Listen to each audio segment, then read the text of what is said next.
Bienvenue sur Africa 24 dans cette nouvelle édition de Non-Stop Info. Au sommaire de l'actualité, au Gabon, le nouveau code de la communication suscite la polémique. Le texte prend en compte les médias en ligne et dépénalise les délits de presse.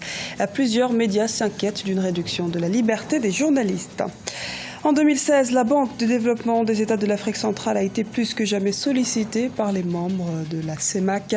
En réponse à cette demande, l'institution a investi dans de nombreux projets destinés à faire face aux défis du développement. L'œuvre romanesque de Tierno Monembo, l'écrivain guinéen, est considéré comme le romancier africain francophone subsaharien le plus prolifique de sa génération. Son portrait à suivre dans ce journal. Au Gabon, le nouveau code de la communication suscite la polémique et l'inquiétude. Plusieurs dispositions sont prises dans ce nouveau texte, dont la responsabilité personnelle des journalistes. Certains professionnels dénoncent une loi sur mesure contre des médias d'opposition dont les dirigeants sont expatriés. Explication de Birama Saounera. Au Gabon, le nouveau code de la communication entrera en vigueur à partir du 2 janvier 2017. Il donnera une nouvelle configuration à l'espace médiatique gabonais. Le texte interdit toute manipulation de la presse à des fins politiques. Il prend en compte les médias en ligne. L'article 44 de ce nouveau code rend désormais le journaliste lui-même responsable de ses écrits. Tout journaliste est personnellement responsable de ses écrits et des informations qu'il diffuse. Il doit s'assurer que l'information qu'il diffuse est juste et exacte et éviter d'exprimer des commentaires et des conjectures sur des faits non vérifiés. Il lui est interdit les actes suivants: l'insinuation malveillante, la calomnie, l'injure, le mensonge, la déformation, la falsification par déformation. L'article 16 du nouveau code stipule aussi que toute personne jouissant d'une immunité de juridiction ou résidant hors du Gabon ne peut assurer les fonctions de directeur de publication, de producteur, de diffuseur ou d'auteur de manière régulière dans un organe de communication installé au Gabon. Une mesure qui préoccupe plusieurs professionnels de la presse. Beaucoup estiment que ce nouveau texte remet en question la liberté de la presse au Gabon.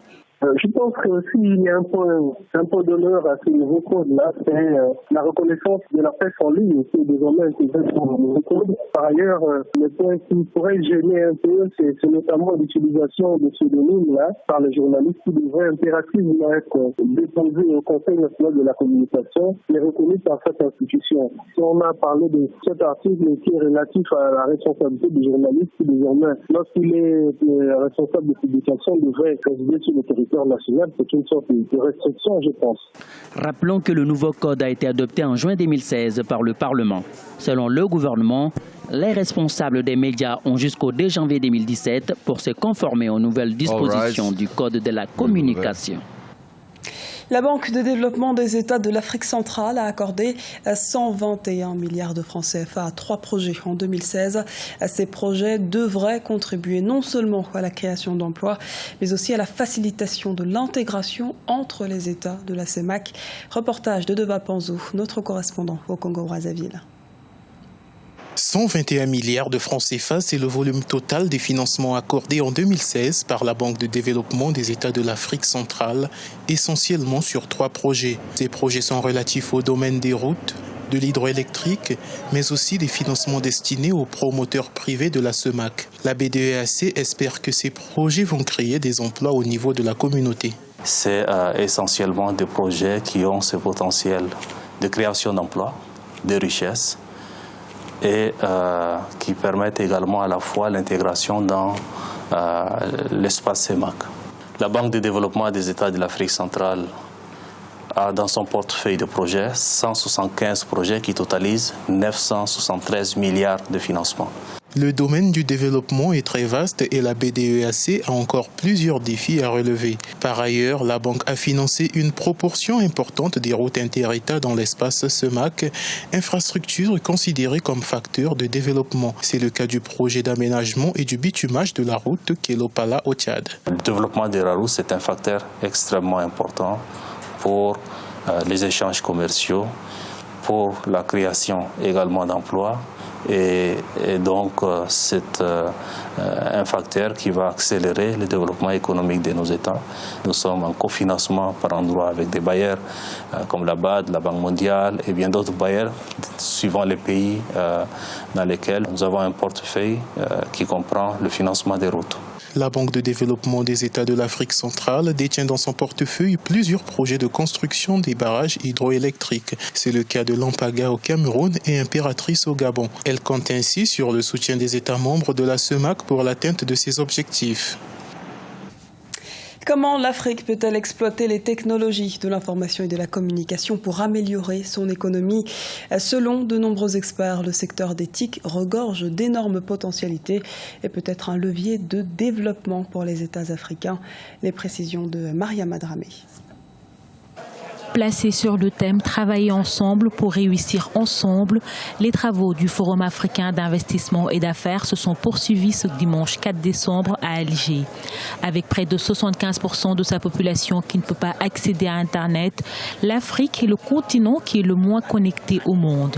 Et pour un meilleur développement numérique, les experts préconisent un partenariat intra-africain. L'Afrique ne peut pas faire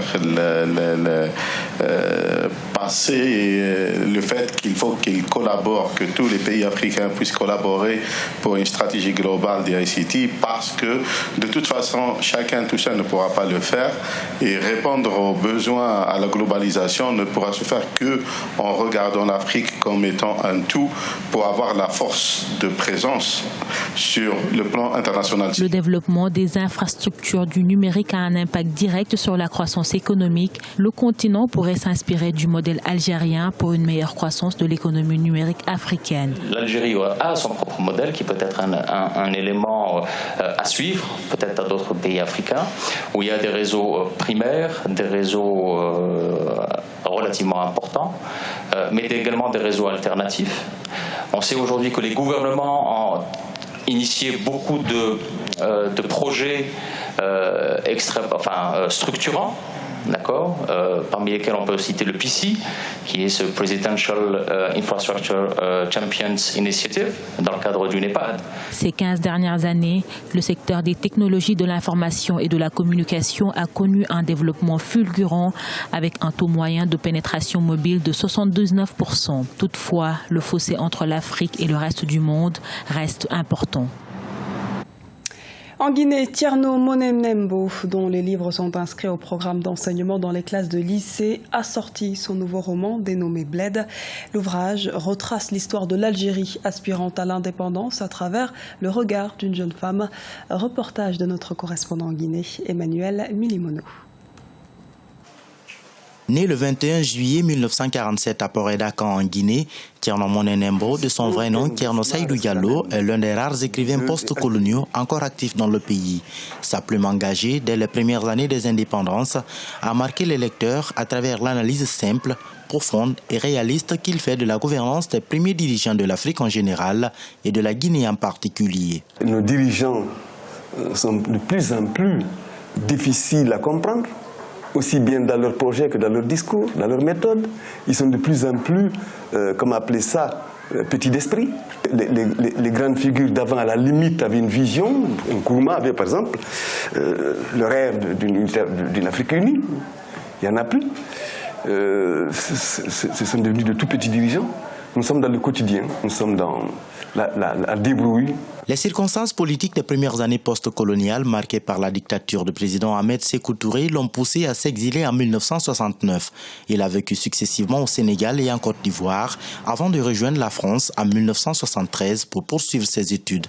De 1979, date à laquelle paraît son premier roman titré Crapaud Brousse, jusqu'à nos jours, Tierno Monenembo a écrit au total 13 ouvrages, dont le plus récent, Bled, date de 2016. C'est l'histoire d'une jeune fille née dans un milieu traditionnel. Son père est très attaché aux valeurs anciennes, notamment depuis qu'il a rencontré en prison un cheikh revenu il n'y a pas très longtemps du Moyen-Orient, qui va l'initier justement à la rigueur musulmane, donc à l'intégrisme. Et ce père va lui imposer une ligne de conduite bien précise, pas de télévision, pas de radio, on ne sort pas. Et cette jeune fille, par le truchement d'un Camerounais qui enseigne le sport, quand c'est l'éducation physique dans cette ville, va rencontrer un jeune Français, un jeune breton qui s'appelle Loïc Bliquel. Elle va tomber en grossesse. Elle va avoir donc un enfant et elle sera obligée de quitter sa ville pour chasser par le clan. L'écrivain guinéen a remporté plusieurs prix, dont le Grand Prix littéraire d'Afrique noire pour son roman Les Écailles du ciel, paru en 1986. Son livre L'aîné des orphelins, datant de l'an 2000, remporte également le prix Tropique. Entre 2008 et 2012, il remporte successivement le prix Renaudot, le prix Amadou Kourouma et le Grand Prix du roman métis, entre autres. Thierno Monenembo a été honoré ambassadeur de l'événement annuel Conakry, capitale mondiale du livre, en 2017. Ce journal a été réalisé par l'ensemble de la rédaction. Nous vous remercions pour votre fidélité. Retrouvez dans un instant une nouvelle édition de l'actualité sur Africa 24.